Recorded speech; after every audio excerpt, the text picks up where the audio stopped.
past is clearly natural. So why do we think it's any different today? In the current alarm about global warming, the culprit is industrial society. Thanks to modern industry, luxuries once enjoyed exclusively by the rich are now available in abundance to ordinary people. Novel technologies have made life easier and richer. Modern transport and communications have made the world seem less foreign and distant. Industrial progress has changed our lives. But has it also changed the climate? O aquecimento global é o aumento da temperatura terrestre e tem vindo a preocupar a comunidade científica cada vez mais. Pensa-se que é devido ao uso dos combustíveis fósseis e outros processos a nível industrial que levam à acumulação na atmosfera terrestre de gases propícios ao efeito estufa. Já há muitas décadas que se sabe da capacidade que o dióxido de carbono tem para reter a radiação infravermelha do Sol na atmosfera, estabilizando assim a temperatura terrestre por meio do efeito estufa. Mas, ao que parece, isto em nada preocupa a humanidade, que continua a produzir enormes quantidades de gases de efeito estufa. A questão que se põe é se os elevados índices de dióxido de carbono que se têm vindo a medir desde o passado século e estão com tendência para aumentar podem vir a provocar um aumento na temperatura terrestre suficiente para trazer consequências graves à escala global, pondo em risco a sobrevivência dos seus habitantes. Na realidade, desde 1850, temos vindo a assistir a um aumento gradual da temperatura global, algo que pode também ser causado pela flutuação natural desta grandeza. Tais flutuações têm vindo a ocorrer naturalmente durante várias dezenas de milhões de anos ou por vezes mais bruscamente em décadas. Estes fenómenos naturais bastante complexos e imprevisíveis podem ser a explicação para as alterações climáticas que a Terra tem vindo a sofrer, mas também é possível que estas mudanças estejam a ser provocadas pelo aumento do efeito estufa devido à atividade humana. As idades do gelo que têm vindo a dominar o planeta desde há 2 milhões de anos terão sido devidas a alterações significativas nas calotes polares, levadas a cabo por flutuações na intensidade da radiação solar e variações na distância entre a Terra e o Sol. Contudo, durante os períodos interglaciais sempre se deram algumas mudanças climáticas menos abruptas, mas significativas, causadas provavelmente por rápidas mudanças na circulação oceânica.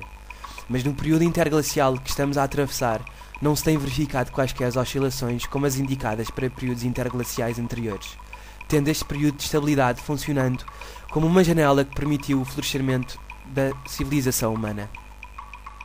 No caso de não se tomarem medidas drásticas de forma a controlar a emissão de gases de efeito de estufa, é quase certo que teremos que enfrentar um aumento da temperatura global que continuará indefinidamente e cujos efeitos serão piores do que quaisquer efeitos provocados por flutuações naturais.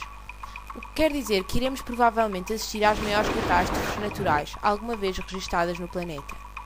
A iminência de uma mudança tão drástica como a alteração da temperatura global do planeta traz consigo perigos que deviam estar a preocupar muito mais os governos em fazer diminuir as taxas de emissão dos gases de efeito de estufa para a atmosfera, pelo menos ao nível das atividades industriais e nos automóveis particulares, encarando o problema.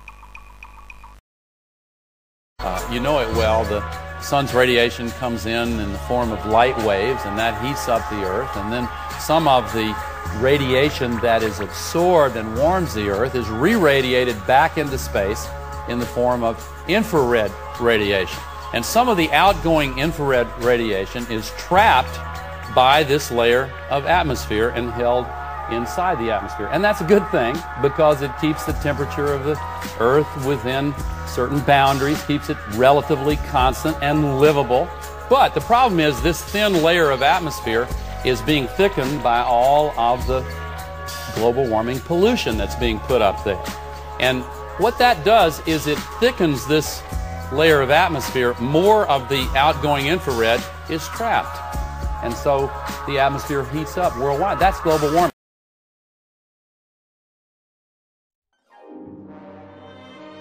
Quando se fala de poluição hídrica, fala-se do lançamento de poluentes em recursos hídricos como rios, mares ou lagos. A principal fonte de poluição hídrica é os esgotos resultantes de residências ou de indústrias. Com o aumento da população e das indústrias, o lançamento de poluentes tornou-se um problema com repercussões na saúde pública, na fauna e na flora dos locais afetados.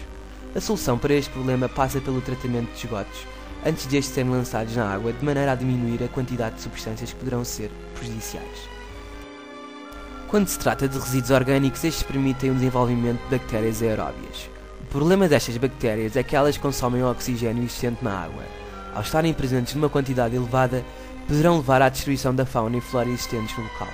Para além disso, estas substâncias orgânicas poderão também conter micro-organismos patogénicos, prejudiciais à saúde pública, se esta água for utilizada de alguma forma pela população.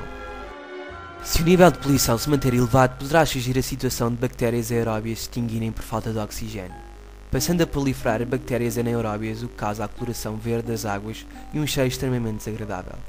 Quando os produtos lançados são produtos químicos, estes não são decompostos pelas bactérias e podem acumular-se nas águas.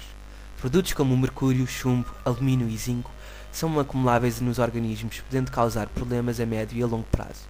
A presença destes metais pode levar a graves problemas na saúde, que poderão ser desde alterações neurológicas, gastrointestinais, pulmonares e mesmo cancro.